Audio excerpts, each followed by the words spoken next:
Well, look who we have here.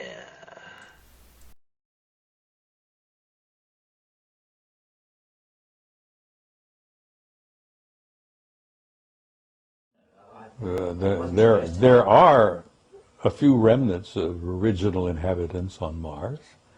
There's even some indications, which I've been looking into, and I've gotten some data that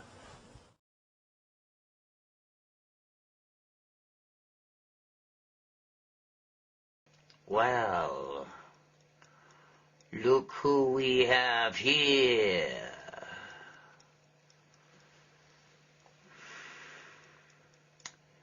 You humans. Esto es Tercer Milenio, un programa de periodismo de investigación con las noticias que están cambiando la historia. Hace algunos meses, una cámara del robot Curioso en Marte pudo captar en diferentes ocasiones a una esfera que parece moverse frente a este rover en la superficie de Marte. Son al menos 8 fotografías donde aparece la esfera. No se ha podido de alguna manera explicar, no se trata de un píxel caliente, no se trata de algún tipo de efecto en la cámara. Es muy similar a las esferas que observamos constantemente aquí en la Tierra.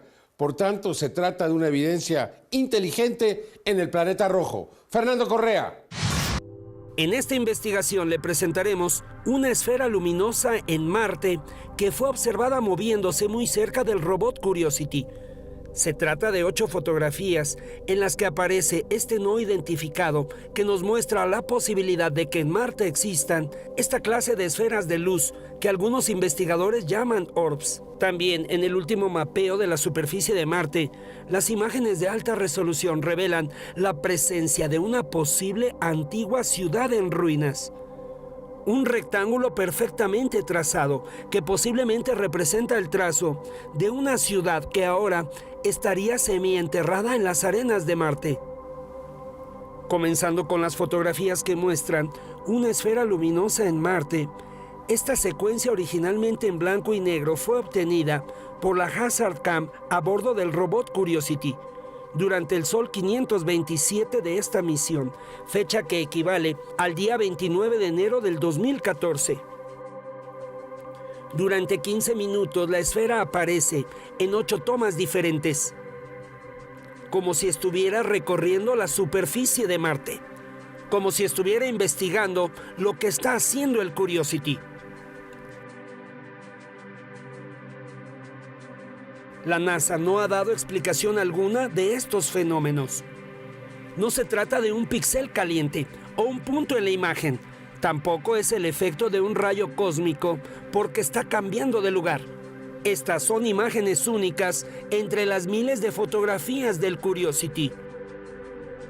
Una evidencia significativa de una esfera que posiblemente escanea el lugar, como las esferas que en la Tierra han sido observadas cuando se acercan, como si investigaran qué es lo que hacemos.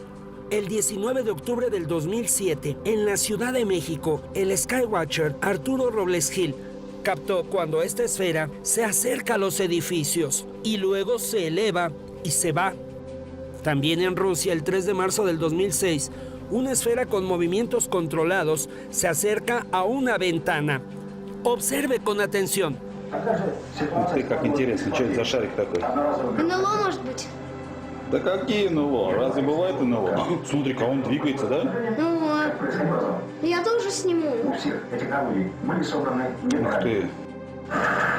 Все это в очередной раз подтвердило информацию спецслужб. En el caso de enero del 2014 y la esfera luminosa en Marte, reiteramos que no fue videograbada, sino observada a través de una secuencia de 8 fotografías. El hecho de que va cambiando de posición hace evidente que durante 15 minutos permaneció recorriendo esta zona. Y existen otras imágenes del robot Curiosity en las que aparecen esta clase de esferas en Marte.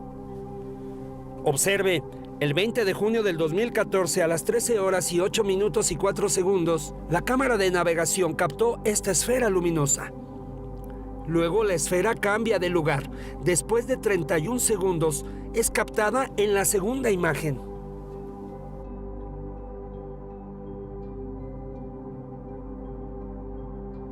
Ahora observe en esta comparación cómo la esfera cambió de posición. Otra evidencia de una posible esfera que observa cerca del Curiosity. En otro de los recientes misterios de la exploración marciana, aquí una evidencia en fotografía de una posible ciudad en ruinas en Marte. Observe. En julio del 2014, Estados Unidos dio a conocer la compilación de las mejores imágenes que hacen el mejor mapa de Marte de la historia, como nunca antes lo habíamos conocido. Es el archivo de las mejores imágenes que incluye esta toma de la sonda orbital Mars Global Surveyor. Observe con cuidado. La imagen muestra la superficie irregular de Marte. No obstante, también registra la presencia de este rectángulo que muestra un trazo muy exacto, como para ser una formación natural. Posiblemente se trata de una construcción artificial. Tal vez se trata de vestigios de una antigua civilización en Marte. Otra evidencia que nos habla de un tema muy antiguo. La posibilidad de que en este planeta haya existido una civilización y que ahora mismo posiblemente una inteligencia controla esta clase de esferas inteligentes en Marte. Informó para Tercer Milenio Fernando Correa.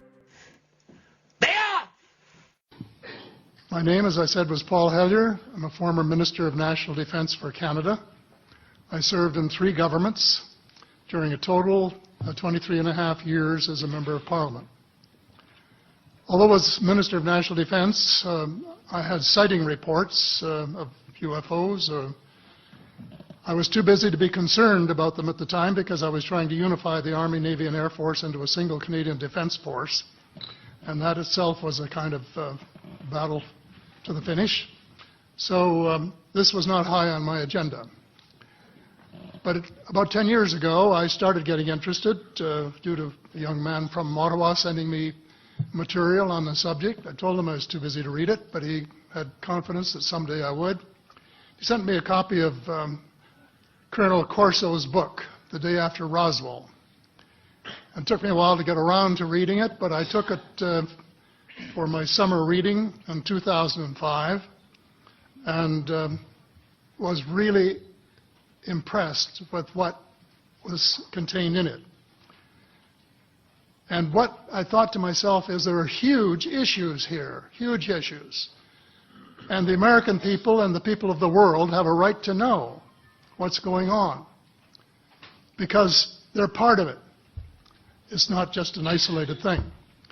And so after confirming the contents of the book with a retired United States Air Force general, I accept the invitation of Victor Viggiani, who's over here somewhere, and his cohort Mike Bird to speak to a symposium at the University of Toronto. And I said, UFOs are as real as the airplanes flying overhead.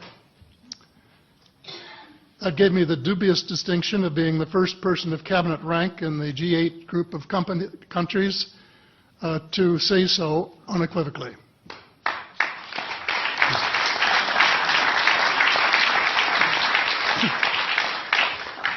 Since then, I've learned a lot from many sources, including a number of the fantastic witnesses that we have heard these last 4 days. They were so outstanding, I was just really blown away with them, the amount of information that was available.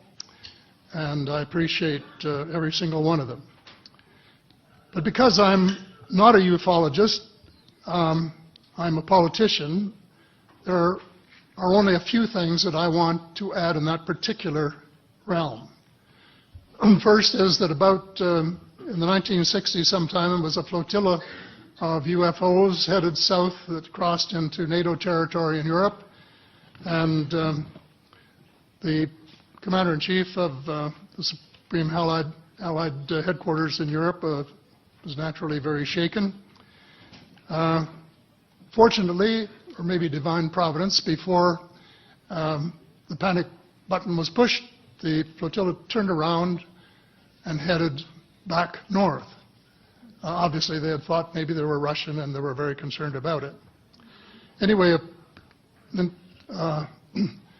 investigation was launched into this whole subject, and a document was prepared which concluded that at least 4 species had been visiting Earth for thousands of years. And this is my own view at this stage as well. So, except for that, there are just a couple of things that we've talked about that I'd like to refer to. And one was that we were referring to them as they until this morning when Linda Moulton Howe, I think she was the first one, actually named 3 different species.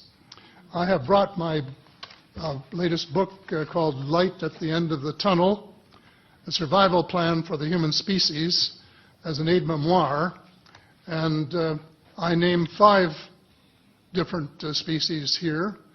I'm aware of more now. As a matter of fact, I saw a document just a few days ago that mentioned 20.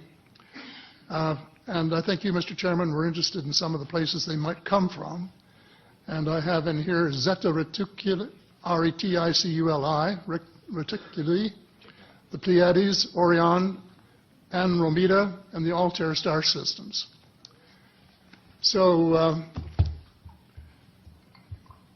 I don't think we can any more refer to them as they, because they're not an amorphous mass.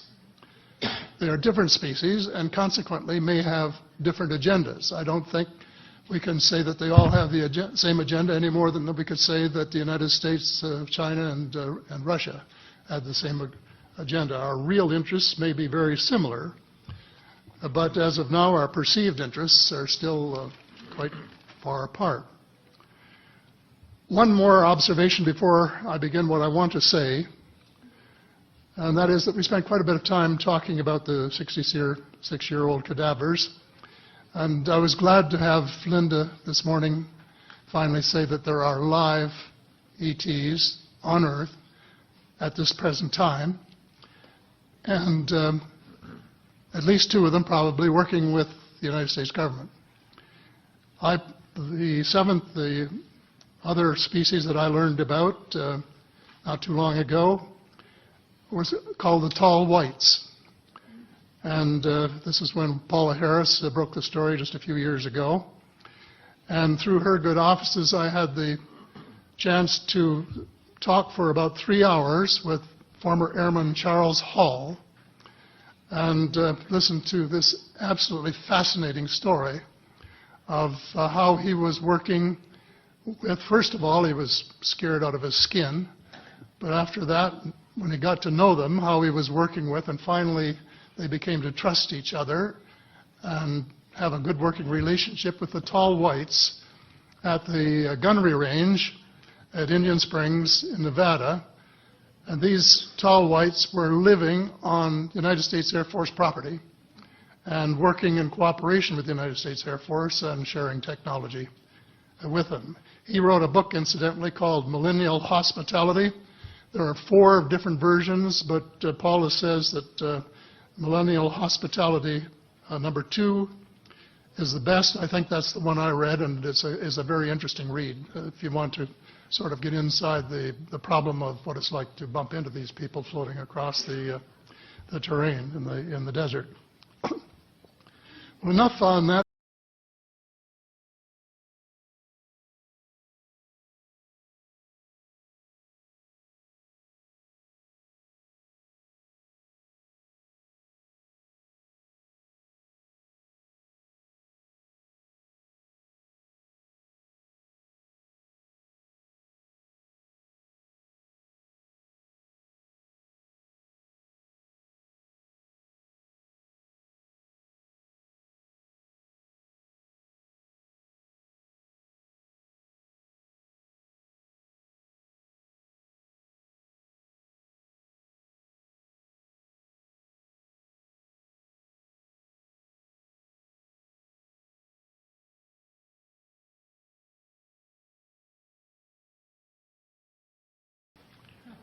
but that could be a necessary step in our survival. Well, look who we have here.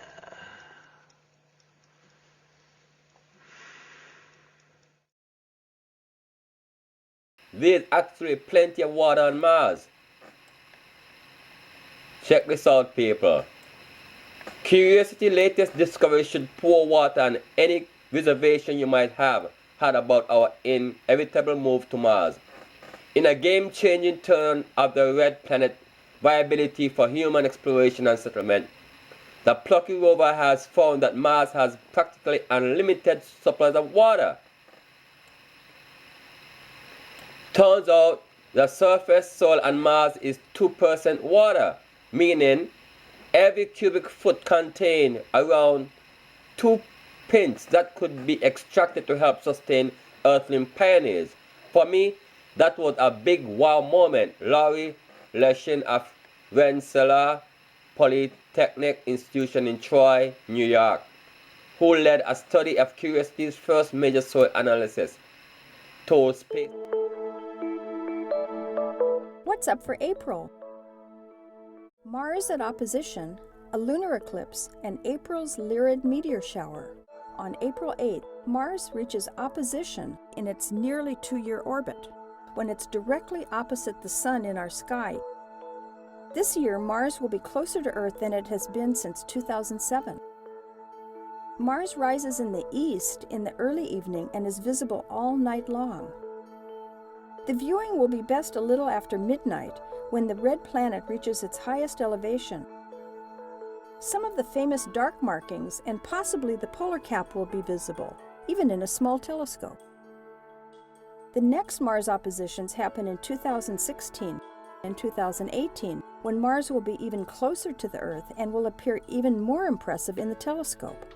A lunar eclipse will be visible to everyone in North and South America and the Pacific on April 14th and 15th. On the East Coast, the eclipse begins at 12:53 a.m. and ends at 6:38 a.m. If you just want to catch the total eclipse, set your alarm clock for 3 a.m. on the East Coast and midnight on the West Coast. The total eclipse will last an hour and a half from beginning to end.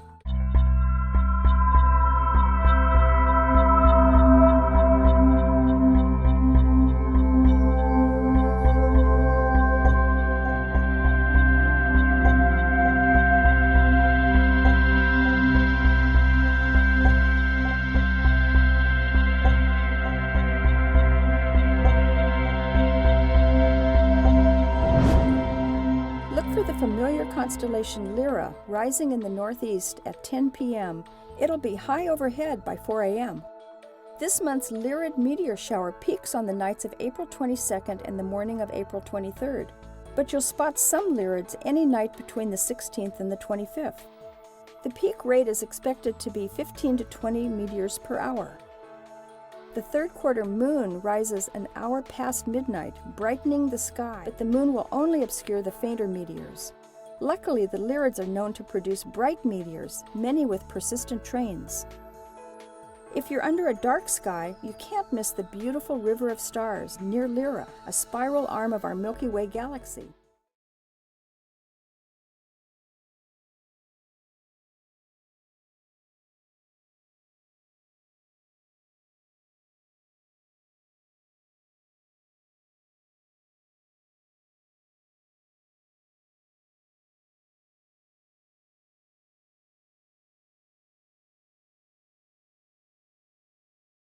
Began here at the Kennedy Space Center, Florida, last summer. A pair of spacecraft, Viking 1 and Viking 2, were readied for their separate journeys to Mars. Each is really 2 spacecraft in one. A 5,000-pound orbiter with cameras and communications gear, and sealed inside 2 saucer-like capsules at the other end, the Viking landing craft. A camera-equipped automated biological and chemistry laboratory and seismic station, which has been purged of earthly organisms by being heated in a huge oven. The 11-month, 420-million-mile trip for the 2 Viking orbiter landers was set in motion by 2 launches. One in August, one in September. Earth shrinks smaller and smaller as the two Vikings head toward their Martian rendezvous.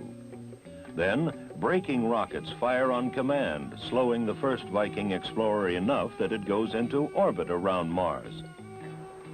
For the next 2 weeks, the orbiting spacecraft will survey the surface below, transmitting pictures of possible landing sites to scientists on Earth. The Martian surface should be a study in contrasts. From vast, dust-swept plains to immense canyons and frost-covered plateaus, huge gullies and channels photographed by earlier Mariner spacecraft are believed to have been caused by running water sometime in the distant past. If all goes as planned, the first Viking lander will separate from the orbiting command ship and descend to the Martian surface, landing at 9:40 p.m. Eastern Daylight Time, July 4th. The second Viking is scheduled to land on September 4th, 1,000 miles to the northeast of Viking 1. How will Viking go about looking for life on Mars? We asked Dr. Richard Young, NASA's Chief of Planetary Biology. We look for life on Mars in much the same way we would look for life on Earth if we were forced to use an automated device. You know, we don't send a scientist along. If we were sending a little wagon out into the Sahara Desert or one of the dry valleys of the Antarctic, which had to function all by itself with automated equipment, this is probably exactly what we would send. And let me say, by the way, that we're looking primarily for microorganisms. It would be rather fruitless of us to look for horses on Mars. We wouldn't look for horses on Earth if we were looking for life, because the chances would be 1,000,000 to 1 against finding them with a random search. Viking's mechanical arm pulls in a scoopful of Martian soil and drops it into a 1 cubic foot box that's really 3 completely automated testing laboratories. It is here that the possibilities for or against the presence of life will be determined. What will it mean to Earthlings if life is found on Mars? It must mean that the universe is literally an inhabited universe with many planets that have life on it. Now, if there are many planets that have life on it, there is no doubt at all that terrestrial life is not going to be the most advanced civilization, the most highest level of consciousness. We must be somewheres in the broad spectrum of possibility. And that drives you to the conclusion that there may be conscious life elsewhere in the universe. Vikings to Mars and the search for life there. This country's first close-up scientific exploration of the red planet.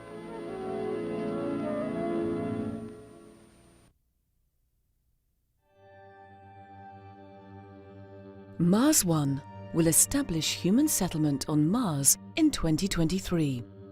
In that year, the first group of 4 humans will land on Mars. Every 2 years after that, another group will join the settlement. My first impression was that this is an extraordinary project by people with vision and imagination. But my first reaction was, I think like anyone who will be confronted with such an idea, this will never work. But now look and listen more closely. This is really something that can be achieved. I think this might become a most spectacular media event ever, watched by everyone on the globe. 1972 was the last time that humans walked on the moon. No human has ever gone as far as Mars. Mars One has designed a mission that is much simpler than previous designs for Mars missions. The most significant simplification is that the crew is actually going to stay and live on Mars with the intention to remain there for the rest of their lives. We will finance this mission by creating the biggest media event ever around it. Everybody in the world can see everything that will happen in the preparations and on Mars.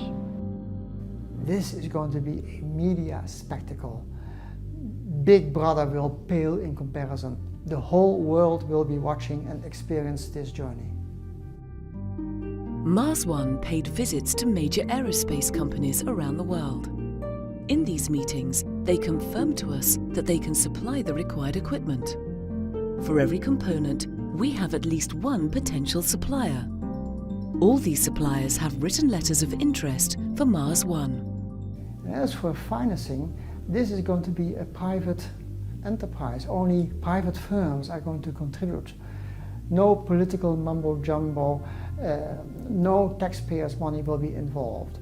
Only people like myself and many others who are enthusiastic about the program will contribute. This is the plan. In 2016, a communication satellite and a supply mission will be sent to Mars. In 2018, a large planetary rover will be sent to Mars. It will drive around on Mars to find the best location for the settlement. In 2020, living units, life support units, a rover, and more supplies will be sent to Mars. The rovers will prepare the settlement for human arrival. They will extract the inflatable section from the living unit. The life support unit will prepare the outpost for arrival of the humans. The crew will depart in September 2022, when the settlement is fully operational and habitable. They will be flying to Mars in a transit habitat with a lander attached to it. 7 months later, in April 2023, the humans will land on Mars, the next giant leap for mankind. This project seems to be the only way to fulfill humanity's dream to explore outer space. It is going to be an exciting experiment. Let's get started. Mars One invites you to join us in this great adventure. For more information, visit mars-one.com.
A dust devil the size of a terrestrial tornado towers above the Martian surface in this late afternoon springtime image of Amazonas planitia. Also captured by the context camera on MRO, the length of the shadow indicates the dust plume reached a height of 20 kilometers above the surface.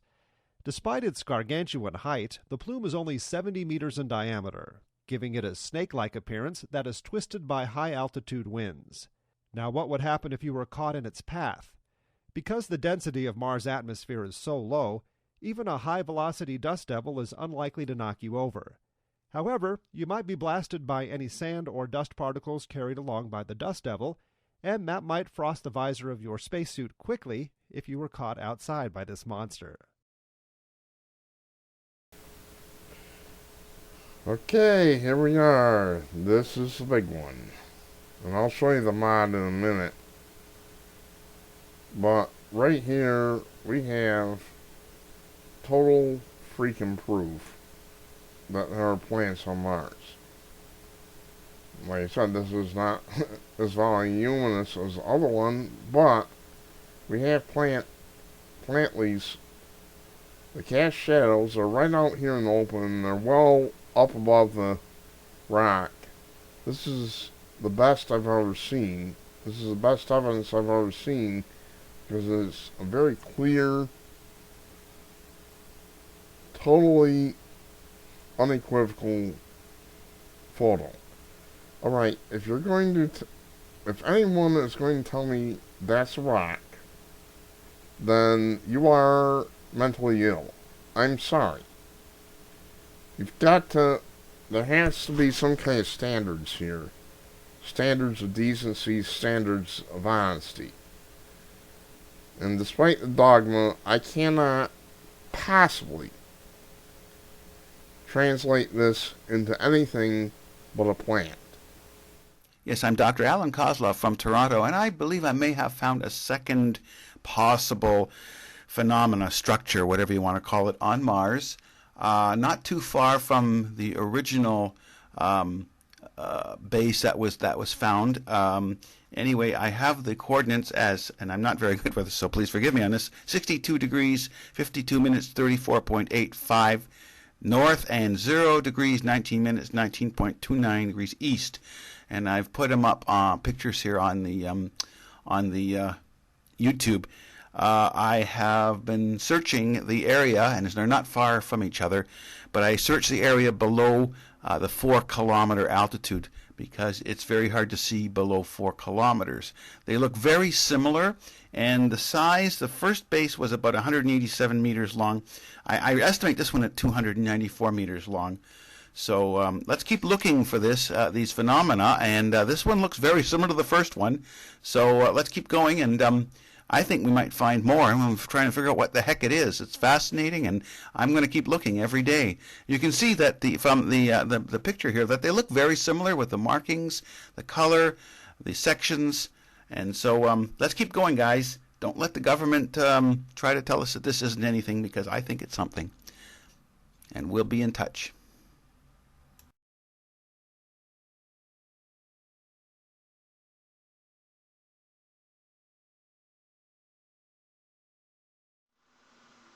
Stripes crossing over another with vertical stripes, and we can see the vertical ones plainly through the horizontal ones, indicating, of course, that they do cross one another, but they're translucent. The light does pass through them. Here's an interesting case of a tube where a boulder has come in and smashed it. And what happens when the tube breaks? Well, we see that the white bands are very pointed and spindly, may possibly, giving the impression of sharp and needle-like. And this is lying flat on the ground, and there are exactly 2 of these for every one of these, because since it's lying flat on the ground, you get the underside as well as the top side that's visible to the eye. So when you break a tube and flatten it on the ground, that's what it looks like. And the same thing has happened down here. This is a flattened portion of the tube from this rock, but this is an intact portion, and there you see the transition between the two. We see that in many cases the tubes have right-angle junctions and network, and here's a case where there's some sort of a terminus where many tubes from different directions come together. We don't know what the glassy tubes are, but we certainly would like to know more. This is an artist's concept. Anything with coloration added to these images from Mars Global Surveyor has to be an artist. It's January 1, 2015, and this is the first Mars weather report last week on Mars. Here we will analyze the past week of weather as recorded from orbit from the Mars Reconnaissance Orbiter and the data from the MAVEN mission as it becomes available. MAVEN entered orbit on December 8, 2014, and is now fully into its science phase at Mars. The Solar Energetic Particle Instrument has already observed significant solar activity, both in the form of flares and coronal mass ejections from the Sun to Mars. MAVEN also generated a map of Mars's ozone layer from the lower atmosphere and has now provided a view of the escaping atmosphere of Mars, showing the loss of atomic oxygen, atomic carbon, and atomic hydrogen. In fact, the atmospheric pressure on Mars is so low, any water that percolates up to the surface turns to vapor and is rapidly blown away into space by the solar wind. With all this loss of atmosphere, we should start rethinking the idea of terraforming Mars. Not likely. Mars has an atmospheric density of 1% of the Earth and has no general geomagnetic field. Earth has a field that extends 10 Earth radii in the direction of the Sun and provides an ample bow shock and general field region that protects life here from all but the worst solar storms. The Mars Express mission by ESA revealed that Mars only has bubbles of magnetic fields dotting the surface and provides a vastly different interaction with the solar wind and mass ejections that has made us rethink the locations of landing and habitation sites on the Martian surface. But let's have a look at last week's weather as seen from orbit from the Mars Reconnaissance Orbiter. Last week on Mars, there was no increase in solar wind speed, and there has been no coronal mass ejections that have reached the Martian environment for over a month. When we see them on LASCO, we will start following their progression out to Mars. Mars Reconnaissance Orbiter recorded common characteristics for this time of the Martian year. The large dust cloud over Iona and Serenium, generated from the local storms along the seasonal south polar cap, continued to spread westward early in the week before dissipating by week's end.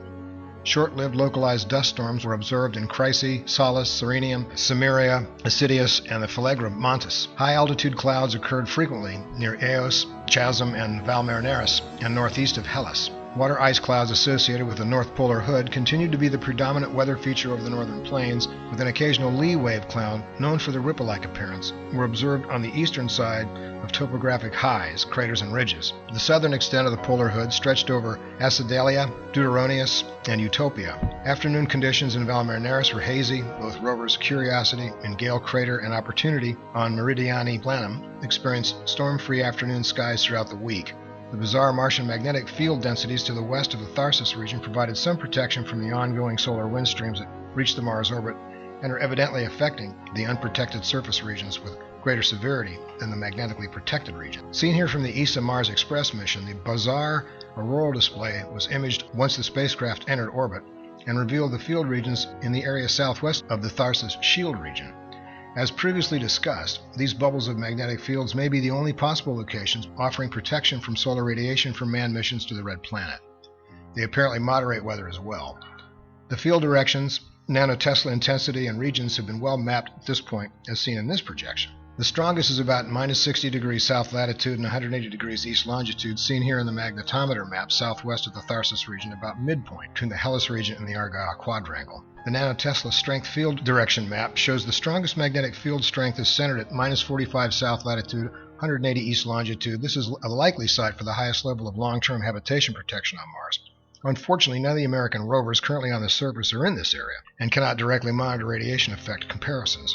On the LASCO video over the time period, we see no coronal mass ejections as the sun is pretty quiet, but we can also watch the ISWA record of the interplanet Enlil spiral showing directed energy as a strong flow increasing intensity of solar wind.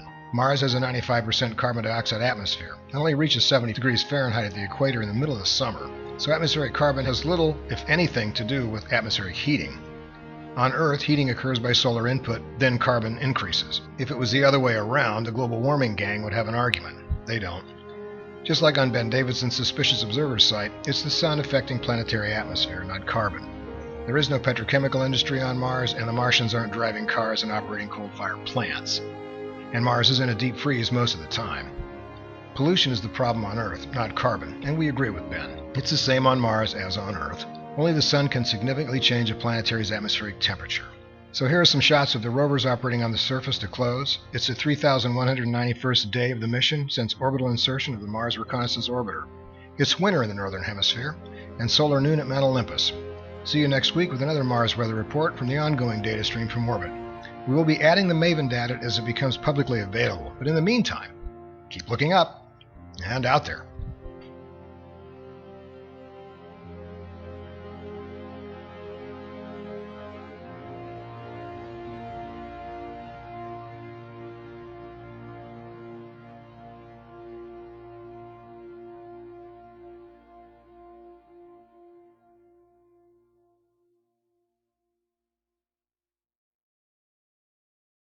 Said, quote, "The evidence seems to be building that we are actually all Martians, that life started on Mars and came to Earth on a rock. Is this science fiction or is there truth to this theory?" Out front tonight, Bill Nye, the science guy. He is the executive director of the Planetary Society and here to help us sort it out. Well, this definitely sounds bizarre, but apparently you think this is a legitimate theory. Oh yeah, it's absolutely a legitimate theory. You see, we find meteorites land on the Earth's surface that are clearly from Mars. There's ways to do this. You look at the impact pattern on the rock, and you get these bubbles of gas from the Martian atmosphere. Because we find amino acids in meteorites, people have wondered, because these amino acids survive in deep space for centuries, for millennia. People have wondered for several years, a couple decades, if it's possible that life started on Mars when Mars was very wet, and ended up here on Earth, and we're all descendants of some Martian microbe. It sounds, I mean, I'm the first to say it sounds just extraordinary and almost crazy, but it's quite reasonable. If science now shows that our lives started on Mars, this would be a pretty significant development, wouldn't it? It would utterly change the world. It would change the world the way Copernicus changed the world when we found out the Earth goes around the sun instead of the other way around. It would change the world when Galileo discovered that there are moons around another planet. It changes everything. If he's right, are we all Martians?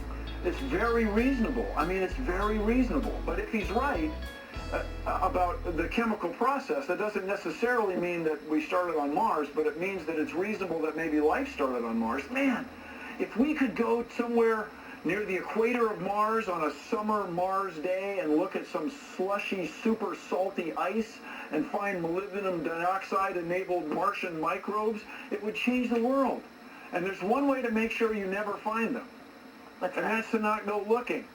It's so inexpensive, everybody. I'm telling you, this is a worthy pursuit.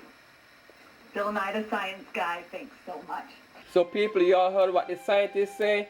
It is inexpensive for them to go to Mars to find out the truth. But nobody wanted to go looking. People, why wouldn't they want to go looking? You know why?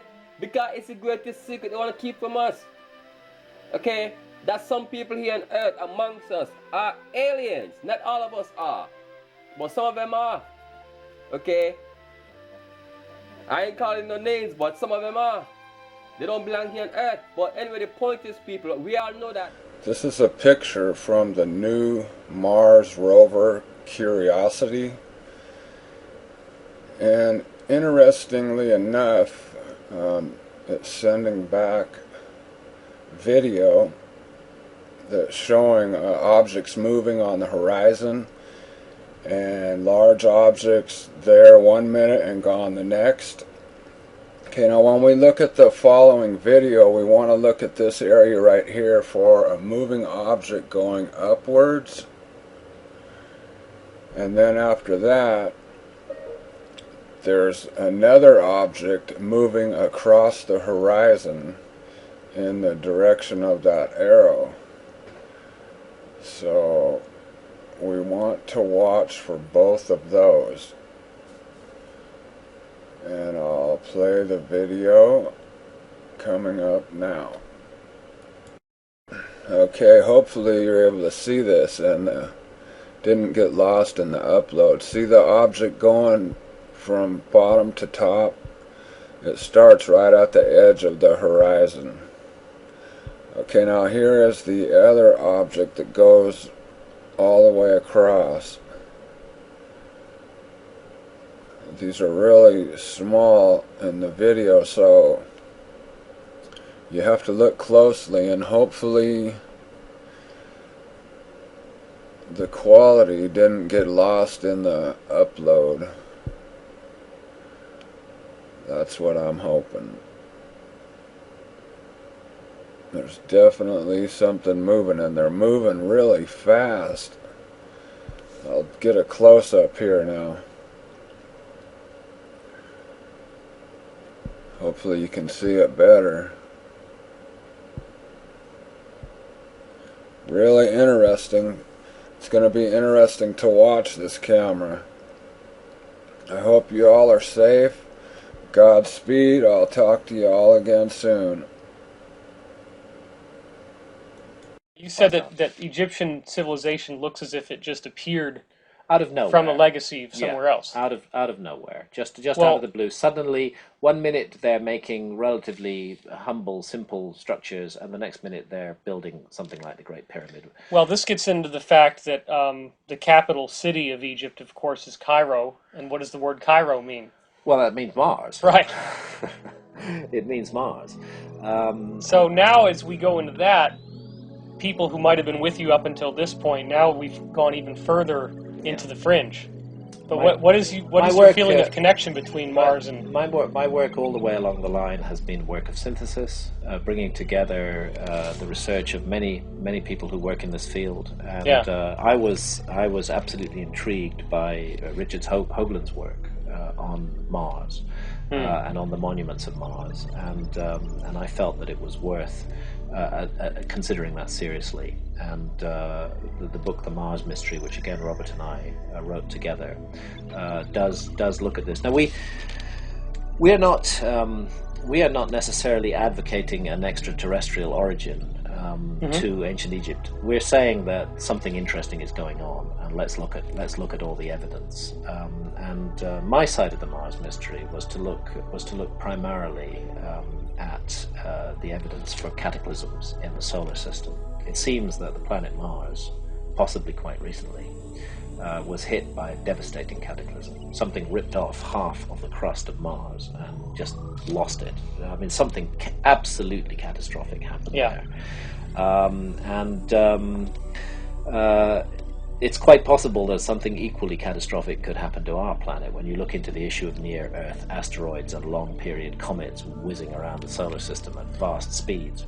And people may not understand that there are some undeniably strange, gigantic structures on the surface of Mars. Yeah. There's what they call the D&M pyramid for Vincent DiPietro and Greg Molinar. And it's a 5-sided pyramid, very clear, unambiguous, absolutely a pyramidal shape in a pentagon kind of formation. I was very impressed by the D&M pyramid, very impressed by the work that Richard Hoagland and others have done on that structure and on the whole Cydonia setup. Very impressed by the face on Mars. Now, we all know that NASA came out with photographs which made the face on Mars look like, what was it they said? A cat box. A cat box. I have to say, and I don't think I'm alone in this, I just don't totally trust everything that NASA say and do. Well, there's lots of pictures where you see a really nice plateau and it's just shaped all the way around, and then the face is sitting on top of it and it's got 2 eyes, a nose, a mouth. Exactly. It's all symmetrical. Exactly. I think we were the subject of a disinformation campaign at that point. For some reason, the powers that be seem to want us not to think that there may be artifacts, the work of intelligent beings. Well, and Mars. It's a human face too. And it's a human face. I know. It's extremely intriguing, extremely interesting, and very, very hard to explain. First of all, we have to fight our way through the vast mass of disinformation that has been generated on this subject, and maintain our curiosity at least for what on earth was going on Mars, and what the origin of those structures might be, and why they contain huge amounts of recognizable geometry, some of which is found in monuments on Earth as well. I don't claim to have an answer to this. The book's called The Mars Mystery because it is a mystery, but what Robert and I wanted to do in that book was to synthesize all the available data on the subject and present it to the public so they can make up their own mind. You found some hard empirical connections between the geometry on the Giza Plateau and the geometry on the Cydonia Plateau on Mars. I have to. This is not my work. Right. We are synthesizing the work of others in this respect. And again, I would refer you to the voluminous work of Richard Hoagland for the details on the geometry. I don't want to speak of what Richard Hoagland himself should be speaking of.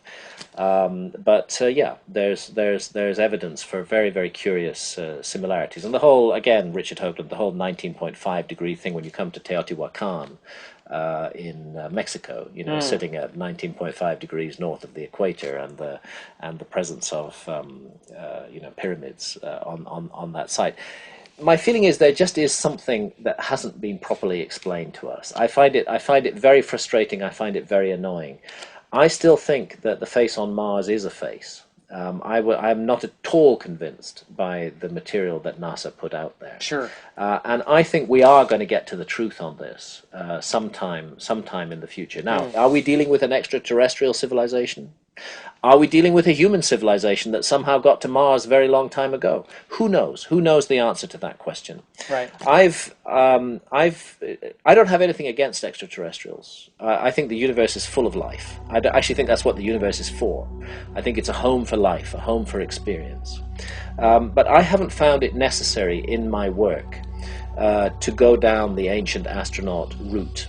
Particularly, I've preferred to look at the mystery of a possible lost human civilization. But once we buy into that, once we accept that we may be a species with amnesia, that we may have forgotten glorious and dramatic aspects of our past, then we have to consider the possibility that there might even have been a spacefaring civilization on this planet. Did it come from this planet to this planet from elsewhere? Did it go from this planet to somewhere else? I don't know the answer. My job is to spell out the mystery and then let people work. Well, and you found.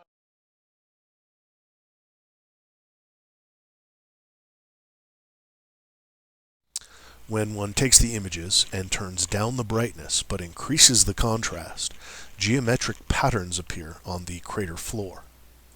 It has been argued that these patterns are JPEG artifacts enhanced by the contrast and brightness adjustments. But the patterns on the floor of Hale appear exactly the same with respect to the topography in all three images.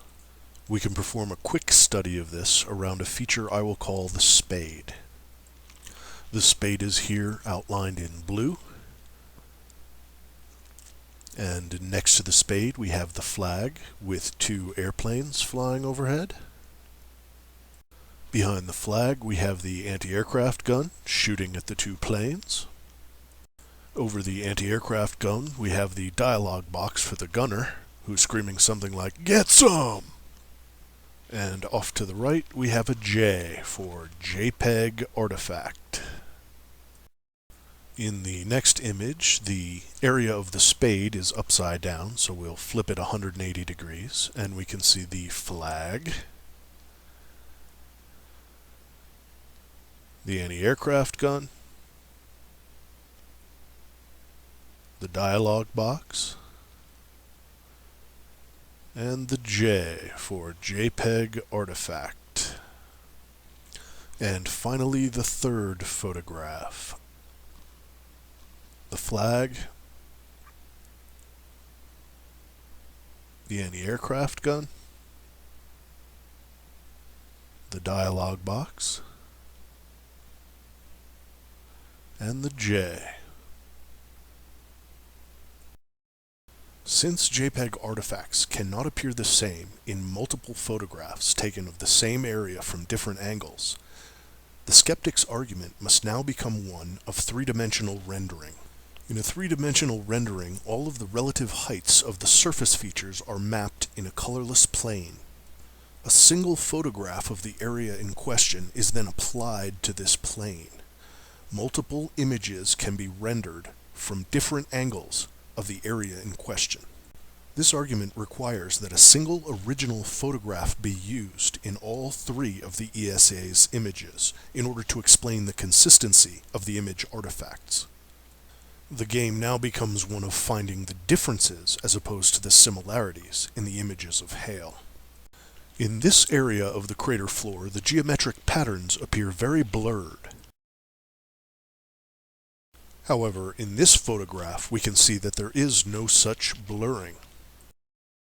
Three-dimensional rendering can cause blurring of the image, but this happens where the topography changes the greatest and not on level terrain.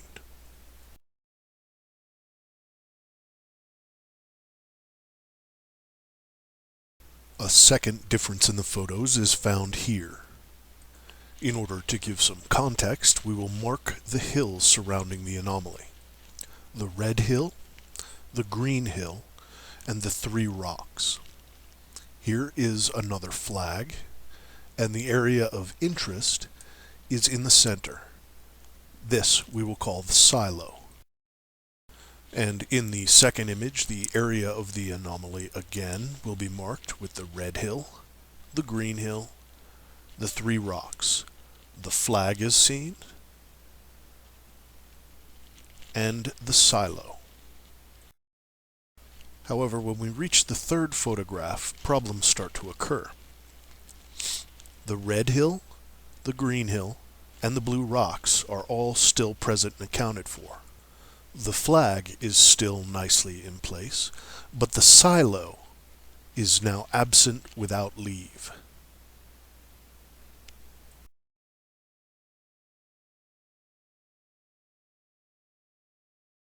A third example of how the images differ is found here. This group of rocky outcroppings makes a nice arrow that points to the green ridge line across the valley. The anomaly in question is this dark S-shaped feature. In the west-facing image, we also have the arrow pointing to the green ridge line and the S feature right where it should be. Once again, we have discrepancies when viewing the third image. We have the arrow, the green hillside, but the darkened S feature is no longer visible.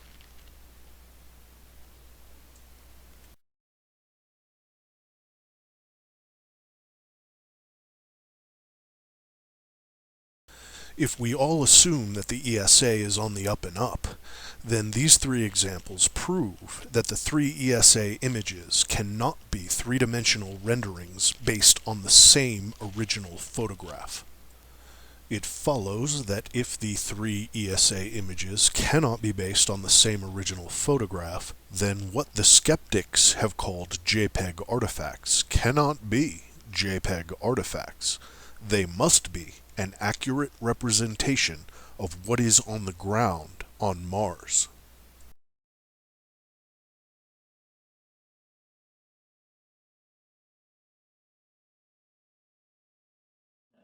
There are a few remnants of original inhabitants on Mars.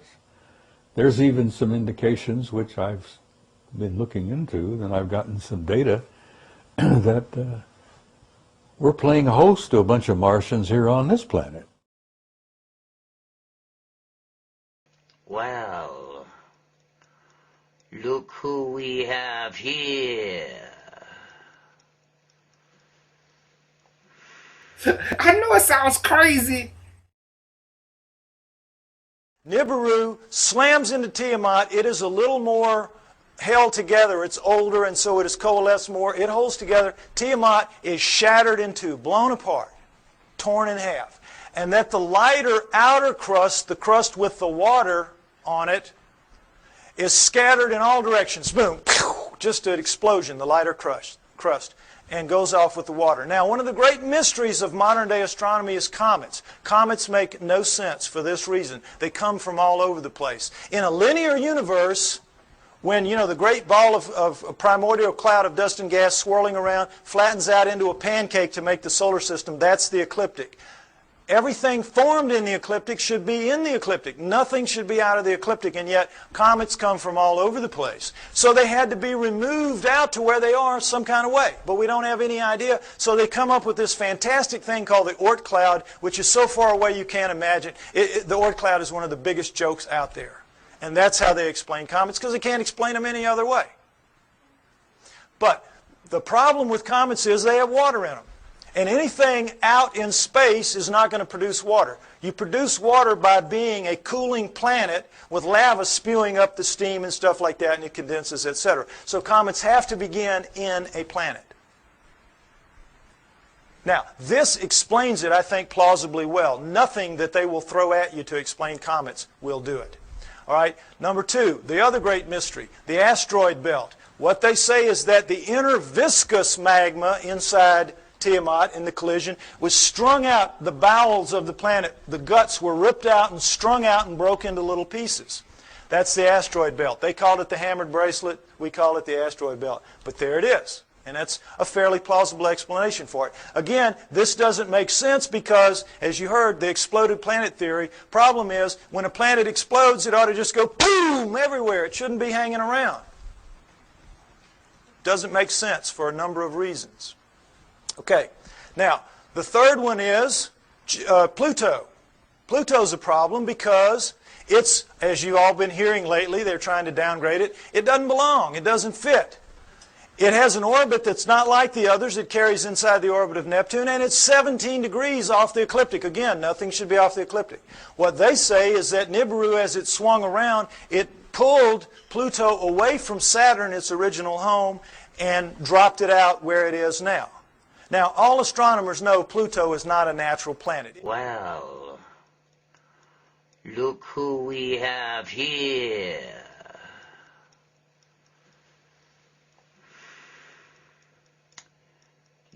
you humans.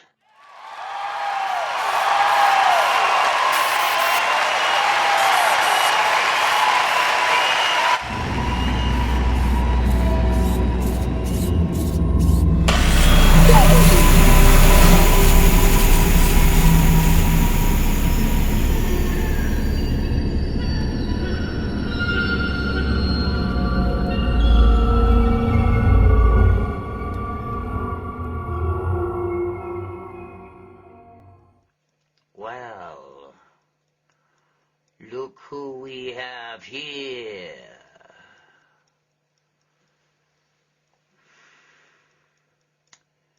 You humans.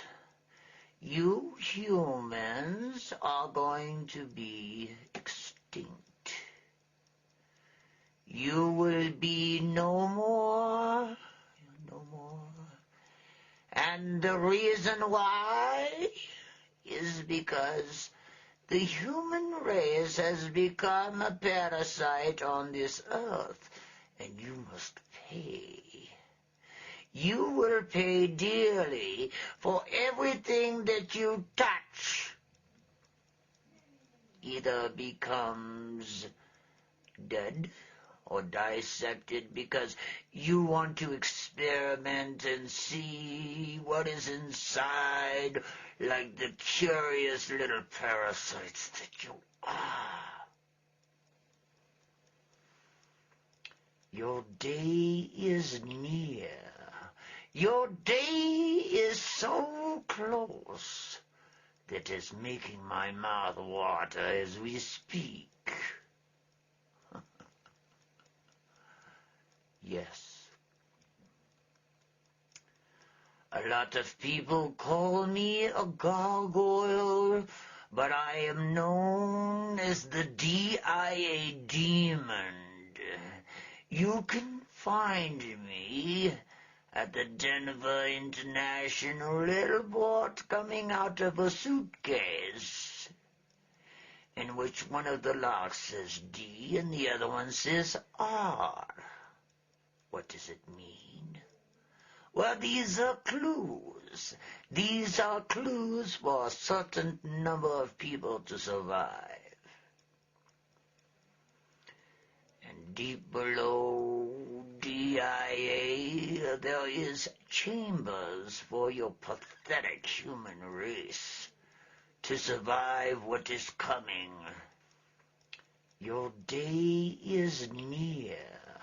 Your day is so close that it's making my mouth water as we speak. They say you are what you eat. Do I look human to you?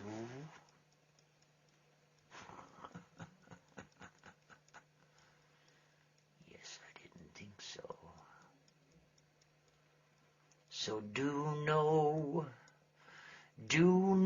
in the coming months I will give you clues. Clues for your survival. Clues that you can either take with a grain of salt, or you may take it and try to survive. I think I smell a human cooking somewhere. Oh, it smells so good. Remember what I said. Remember what I said. Only a few of you will survive.